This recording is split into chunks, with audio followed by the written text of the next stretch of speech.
नेपाल सरकारले र नेपालका संसदवादी धारका राजनीतिक दलका नेताहरूले यो देशलाई कुनै शक्ति सम्पन्न राष्ट्रको उपनिवेश बनाउने मानसिकताबाट होइन, 8 वर्ष समय लगाएर निर्माण गरेको संविधानको प्रस्तावनामा लेखिएको गन्तव्य समाजवाद के हो?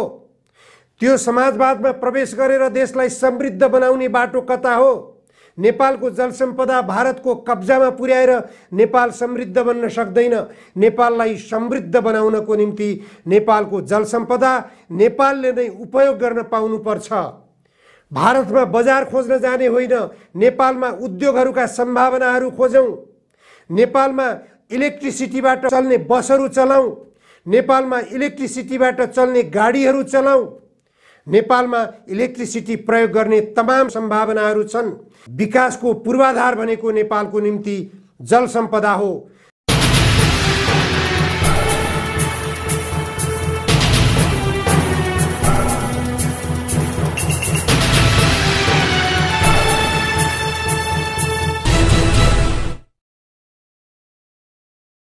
आजको जनचासोको 110 श्रृङ्खलामा जनधारणा खबरमा यहाँहरूलाई स्वागत छ। आज भदौ 28 गते विप्लव नेतृत्वको नेपाल कम्युनिस्ट पार्टीले आज बृहत प्रदर्शन र बृहत आमसभाको कार्यक्रम राखेको छ। यो आमसभा एमसीसी सम्झौताको विरुद्धमा लक्षित गरिएको छ। विप्लव नेतृत्वको नेपाल कम्युनिस्ट पार्टीले विगत 8 दिनदेखि लगातार सङ्घर्षका कार्यक्रमहरू गर्दै आएको छ। सङ्घर्षका कार्यक्रमहरूमा एमसीसी सम्झौताको खारेजी नै मुख्य मुद्दा बनेको छ। यो एमसीसी सम्झौताको खारेजीमा देश आन्दोलित भएको छ, तर संसदवादी धारका सबै राजनीतिक दलका नेताहरूले यसलाई यो वा त्यो बहानामा सम्झौता पारित गर्ने अडान लिँदै आएका अवस्थाबीच विरोध प्रदर्शनका जो दृश्यहरू देखिए, ती दृश्यहरूले एमसीसी सम्झौताको पक्षमा रहेका राजनीतिक दलका नेताहरूलाई पनि आतंकित बनाएको छ। एमसीए नेपालको कार्यालय समेत अब बन्द गर्ने अवस्थामा त्यहाँ कार्यरत कर्मचारीहरू पनि पुगिरहेको बुझ्न सकिन्छ। उक्त कार्यालय रहेको 5 तारे होटल याक एन्ड यतिमा एमसीसी खारेज अभियानको विरुद्धमा लागेका युवाहरूले भित्रै पसेर कालो झण्डा प्रदर्शन गर्दै नाराबाजी गरेर go back America, no MCC भन्दै विरोध गरेपछि एमसीसी नेपालमा कार्यरत कर्मचारीहरू आतंकित बनेका हुन्। उनीहरूमा कुनै पनि बेला आफूहरूमाथि आक्रमण हुन सक्ने त्रास उत्पन्न भएको छ।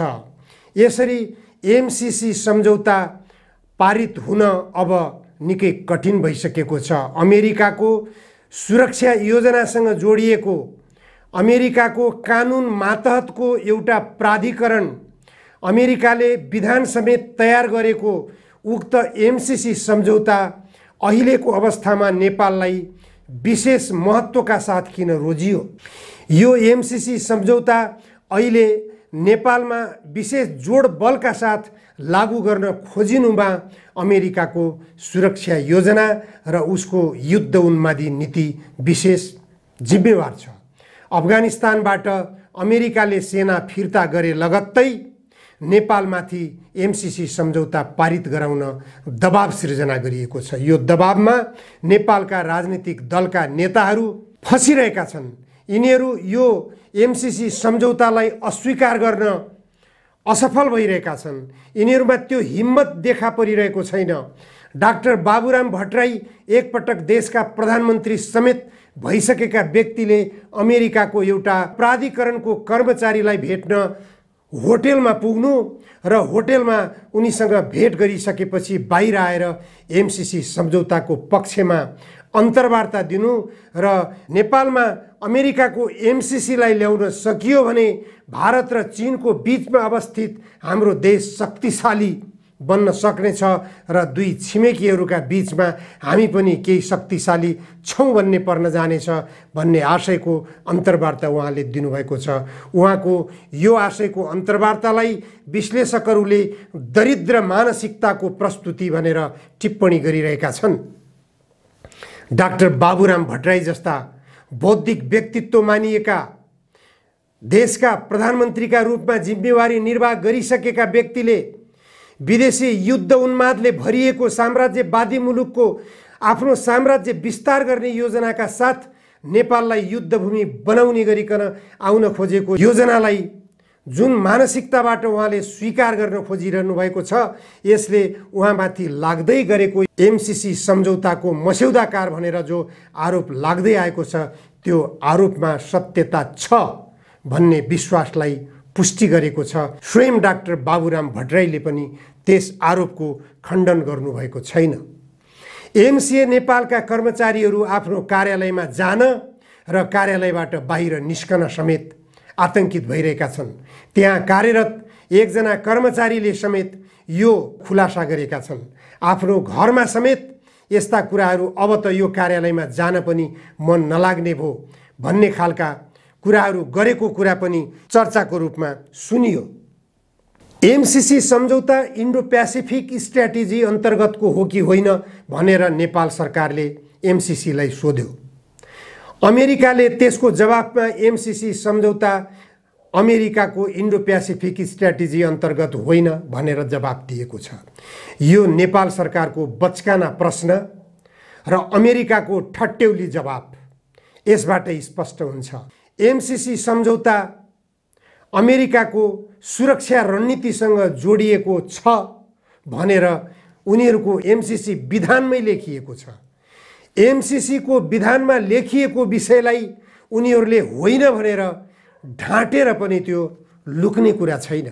एमसीसी विधान पल्टाएर नेपाल सरकारले त्यसको अध्ययन नगरेर सम्झौतामा दस्तखत गर्नु नै नेपाल सरकारको मूर्खता हो, नेपाल सरकारको बौद्धिक दिवालियापन हो।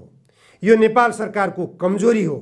नेपाल सरकारले नेपाल एउटा सार्वभौम सम्पन्न मुलुक हो, नेपाल पञ्चशीलको सिद्धान्तमा रहेको मुलुक हो, नेपाल असंलग्न राष्ट्रहरूको एउटा सदस्य मुलुक हो भन्ने मान्यतालाई बिर्सिएर उनीहरूले अमेरिकाको युद्ध उन्मादी नीतिमा सहमत भएर दस्तखत गर्ने जुन काम गरे, त्यसले गर्दा यो सरकारको कमजोरी स्पष्ट भएको छ। सम्झौतामा संशोधन गर्न चाहने यहाँका राजनीतिक दलका नेताहरूलाई एमसीसी सम्झौताले स्पष्ट गरेको छ, सम्झौतामा संशोधन हुन सक्दैन भनेर उनीहरूको जवाब आएको छ। यो जवाबबाटै पनि स्पष्ट हुन्छ कि एमसीसी सम्झौता एमसीसी कानुन मातहतमा एउटा मोडालिटीमा तयार भएको एउटा दस्तावेज हो, जुन दस्तावेजलाई उनीहरूको कानुनले संशोधन गर्न दिँदैन। यसलाई खारेज गर्नुको विकल्प छैन। जसरी श्रीलङ्काले खारेज गर्यो, जसरी बांग्लादेशले खारेज गर्यो, त्यसै गरी नेपालले पनि खारेज गर्नुको विकल्प छैन। यसलाई संसदबाट पारित गर्ने सरकारको प्रयास असफल भएको छ तत्कालका लागि। अझै पनि एमसीसी का तर्फबाट त्यो दबाव नेपाललाई जारी रहनेछ। नेपाल जुन ढंगबाट आन्दोलित भइरहेको छ, यो आन्दोलित अवस्थाले पनि एमसीसी का उपाध्यक्ष लगायतको टिम जो काठमाडौँ आएको थियो, उनीहरूलाई नेपालमा एमसीसी लागू गर्न सकिँदैन भन्ने बुझाउन सडकले सफलता हासिल गरेको छ भन्ने कुरा सन्देश भएको छ। एमसीसी का उपाध्यक्ष फातिमा सुमार काठमाडौँबाट फर्किने क्रममा पनि यस्तो खालको मानसिकता बनाएर फर्किएको कुरा स्पष्ट भइसकेको छ। त्यसकारण नेपाल सरकारले र नेपालका संसदवादी धारका राजनीतिक दलका नेताहरूले यो देशलाई कुनै शक्ति सम्पन्न राष्ट्रको उपनिवेश बनाउने मानसिकताबाट होइन, 8 वर्ष समय लगाएर निर्माण गरेको संविधानको प्रस्तावनामा लेखिएको गन्तव्य समाजवाद के हो, त्यो समाजवादमा प्रवेश गरेर देशलाई समृद्ध बनाउने बाटो कता हो। नेपालको जलसम्पदा भारतको कब्जामा पुर्याएर नेपाल समृद्ध बन्न सक्दैन। नेपाललाई समृद्ध बनाउनको निम्ति नेपालको जलसम्पदा नेपालले नै उपयोग गर्न पाउनुपर्छ। भारतमा बजार खोज्न जाने होइन, नेपालमा उद्योगहरूका सम्भावनाहरू खोजौं, नेपालमा इलेक्ट्रिसिटीबाट चल्ने बसहरू चलाउँ, नेपालमा इलेक्ट्रिसिटीबाट चल्ने गाडीहरू चलाउँ, नेपालमा इलेक्ट्रिसिटी प्रयोग गर्ने तमाम सम्भावनाहरू छन्। विकासको पूर्वाधार भनेको नेपालको निम्ति जल सम्पदा हो। जलसम्पदाको भण्डार यो नेपाललाई यो इलेक्ट्रिसिटीको अवसरबाट वञ्चित गराउन सबै जलसम्पदा भारतको गोरखपुरमा लगेर भण्डारण गर्ने मूर्ख मानसिकताबाट नेपालका संसदवादी धारका राजनीतिक दलका नेताहरूले यो सम्झौतामा किन लेखे, यस्तो राष्ट्रघाती सम्झौतामा दस्तखत गरेर यो सम्झौताबाट यो एमसीसीबाट नेपालको विकास गर्न सकिन्छ भन्ने मानसिकता किन बनाइयो? किन यस्तो दरिद्र मानसिकतामा नेपालका राजनीतिक दलका नेताहरू पुगिरहेका छन्? यी सबै कुराहरू एमसीसी के हो? एमसीसी कति राष्ट्रघाती छ? एमसीसी अमेरिकाको युद्ध उन्मादी नीति हो कि होइन? यो अमेरिकाको सुरक्षा योजनासँग जोडिएको छ कि छैन? आज खुला मञ्चमा नेपाल कम्युनिस्ट पार्टीका महासचिव विप्लवले खुलस्त गर्नेछन्। उक्त कार्यक्रममा अधिवक्ता डाक्टर सुरेन्द्र भण्डारीले सम्बोधन गर्नेछन्। नेकपा क्रान्तिकारी माओवादीका नेता सीपी गजुरेलले सम्बोधन गर्नेछन्। नेकपा मालेका महासचिव सीपी मैनालीले सम्बोधन गर्नेछन्। यी लगायत सडक आन्दोलनमा उत्रिएका एमसीसी खारेज अभियानका दौरानमा प्रहरीबाट टाउको फोडिएका युवाहरूले पनि खुला मञ्चबाट आज आफ्नो गर्जन सुनाउनेछन्। एमसीसी सम्झौता के हो? यो एमसीसी सम्झौताले देशलाई कहाँ पुर्याउँछ? देशको विकास गर्नको निम्ति के छन् सम्भावनाहरू?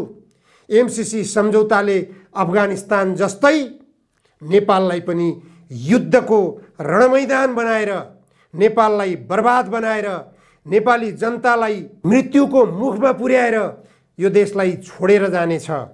यो देशको सम्बन्ध छिमेकी देशहरूसँग पनि बिगारेर जानेछ भन्ने कुरा आज अफगानिस्तान र भारतको सम्बन्धबाट हामीले देखिरहेका छौँ।